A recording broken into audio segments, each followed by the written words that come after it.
Happy Friday, YouTube!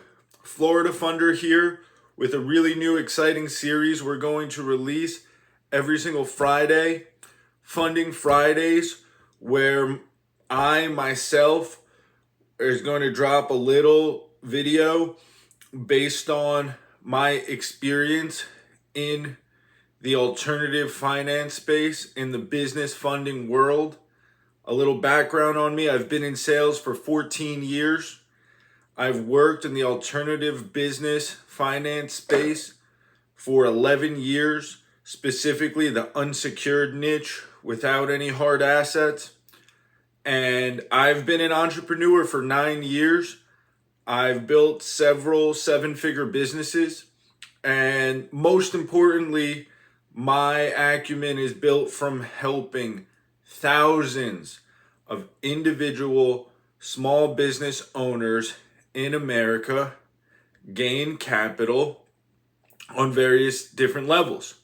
So what I want to talk about for our first Funding Fridays is how to qualify for the best possible capital for your business. So here's a question I'm asked time and time again. Matt, I've been in business a few years. I have good credit, medium credit, fair credit. What's the best route for me to obtain capital for my small business? A small business is defined as a company with less than 500 employees. So it's not based on revenue. It's based on how many employees are being on payroll. So that includes even part-time employees. If you have over 500 employees, technically you're not a small business, but I know a ton of entrepreneurs that have less than 500 employees that have scaled a pretty large business, as a matter of fact. So don't be afraid by the term small, medium business. We're just talking about the majority of American companies today. So I'm asked all the time, Matt, how can I get the best possible capital for my business? And there's a lot of routes you can go with this. I work with large corporate non-bank lenders and funders. What that means is that I've spoke to dozens, hundreds of underwriters over the years. A lot of the math is done algorithmically nowadays, but I can shed some light on what type of background things you want to have positive while applying for business funding.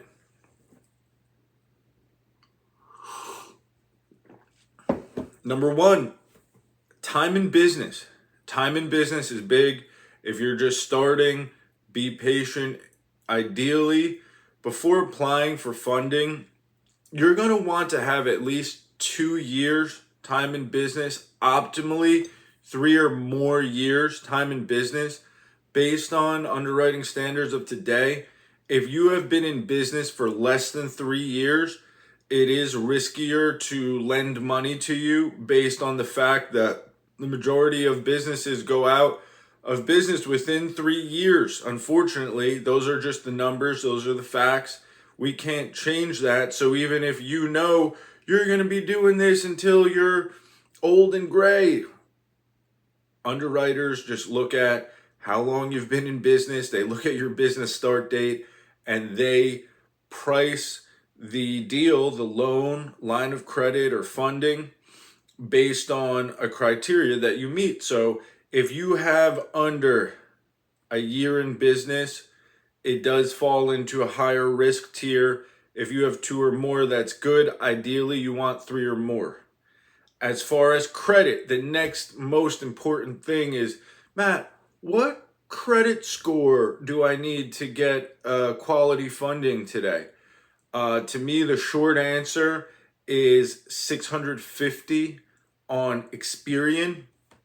And that's a pretty hard cutoff for our what we call our A paper lenders in this space.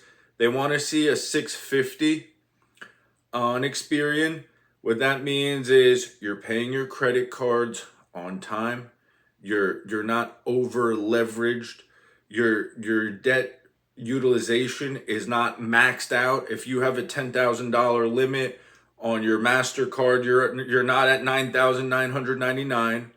They want to see some mixed credit. So aside from your bank cards, aside from your credit cards that you're paying on time and getting the little green check every month on your credit report, you're going to want to have car payment is good. But ideally, a lot of these lenders like to see that you own a home. So home ownership, in my book, is always a great step for every person or credit or entrepreneur, business owner alike. Owning a home is a great feeling of security. I'm in my home office today. It's Friday. I skip the commute to work. Ideally, I go to the office most days, but I have the luxury of being able to work remotely from home or anywhere in the world. And that's part of the advantages of being an entrepreneur sometimes. But owning a home shows that not only did you have the credit to obtain a mortgage, but you also have stability. You can afford a consistent monthly payment. Typical FHA mortgages are 30 years. And you have some continuity in your life where you're not bouncing from different address to different address. Underwriters love when. So time in business, having positive trade lines, a good mix of trade lines on your credit, and they love to see that you've been working in the same industry for a long time, especially like the bank you do business with. Not everybody works with JP Morgan Chase or Wells Fargo or Bank of America. Some, depending on where you are in the US, you might work with a local small bank, which is fine. It's just good to show that you've been in business for X amount of years. You've also used the same bank for X amount of years. You've never had some type of reason you had to close your account, change your account. Personally, I've had some bank accounts for, over a decade, and I have no reason to change them, and that shows a lot of continuity. The next thing is having your taxes filed on time. So it's tax season now. Business taxes are due in about a month or two. So with that being said, having your financials ready. If you want to go for a larger loan or a larger line of credit, especially because the bank lines of credit that I work with, that I'm familiar with, don't have a hard asset attached to it. You want to show the underwriters at the bank that you're organized, you have your taxes paid, and importantly, this is a kicker, that you are showing some profit on your business. If you have a negative profit on your business, that is completely okay. That's legitimate. That's why they invented accountants. But if you have a negative profit on your business and you want a big bank or even an alternative lender like the ones that I work with and obtain for clients to provide you with capital, especially over 100,000, 200,000, 300,000 or more, and you're showing a loss on your business, that's going to be a red flag, because to them, why would they invest their capital into a business that's not turning a profit on paper? Because that's really what matters to these underwriters. It's not how much you made off the books, it's how much you made on the books and your taxable income and your EBITDA. So showing a profit, having time in business, having a good mixed credit showing a profit on your tax return if you are looking for a larger amount. If you're looking for a lesser amount under 100K, typically a tax return is not required. Sometimes even under 150,000. You might not need a tax return to get an unsecured working capital business loan or financing that is based on your future receivables, what they call a merchant advance. But what we like to call nowadays more often is just revenue-based financing. If you want to obtain some revenue-based financing for your business, credit is not the highest of the utmost importance. Your revenue is, and tax returns are sometimes required, but not always. So you might be sitting there asking yourself, Matt, how can I get approved? You know what? I could use some capital. I need some money. I'm a small business owner. I'm ready to expand and grow. Give me a call. FloridaFunding.com.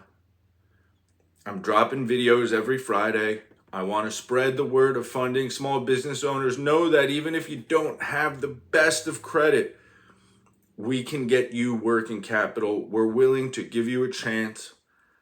I represent some very large corporate juggernauts in this business, and I'll tell you that deals get done even if there's subprime credit or there's 800 perfect credit. There's levels to this. If you're a small business owner, don't go applying blindly on Google where your information may or may not be safe. Work with a reputable funding company.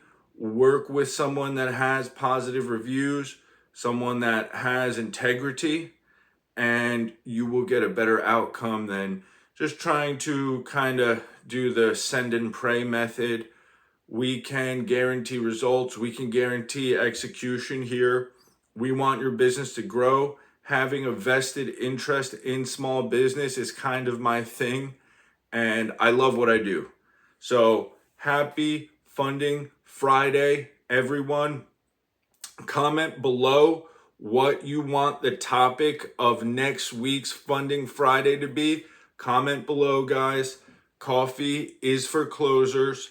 And have a great Friday, everyone. Peace.